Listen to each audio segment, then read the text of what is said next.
Tari available? Yes, Tari is good. How beneficial was it, just looking back at the last few days, to, after a tough road trip, have a travel day, 2 practices, and a shoot around? Yeah, so like I've said, it's always good to have some extra days to work on some things.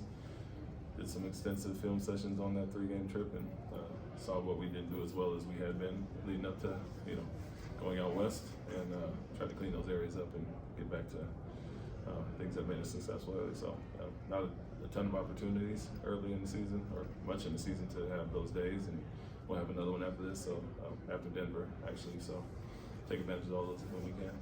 Have you had a chance to see a men's game today, and if so, what did you think of how he played?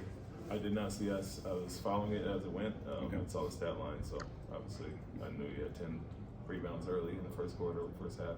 But the 29-point triple-double is obviously great, and kind of stuffed the stat sheet in a close loss. But yeah, 29, 16, 11, 3 steals, 2 blocks is impressive, regardless of where you're at, on what level.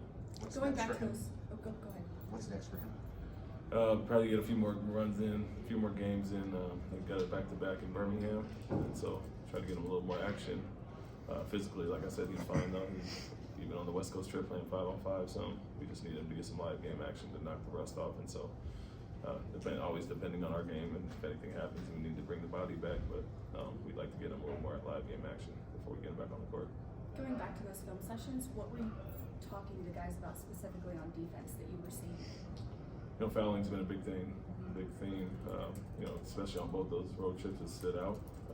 Free throw discrepancy, and some you could argue with, but some obviously are poor fouls, and fouling when we're in a good position. And I think a lot of bailout fouls on our part, and so you lose in close games, and look at this discrepancy game to game from the free throw line, and the fouls that like I said, we want to be aggressive, but also be smart with it. So that was a big part of it. Rebounding slipped a little bit, and there's some teams that do that well, Denver being one of them. And so just getting back to where we were before the trip.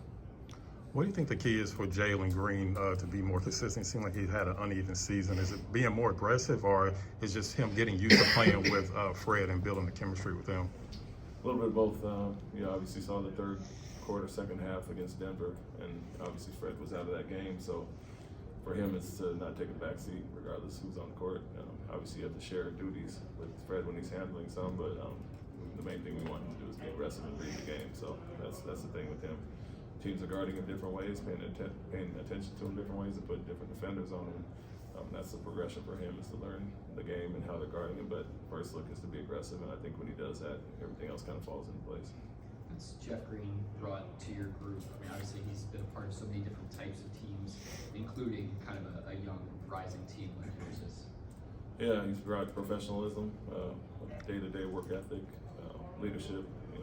Him, Dylan, and Fred all do it in their own way. Dylan and Fred probably get more of the acclaim due to them being starters, but Jeff has been several different places.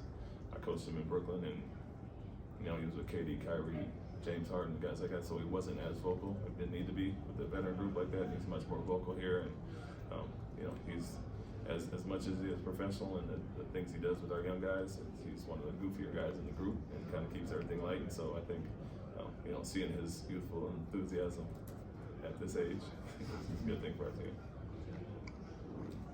Any more questions?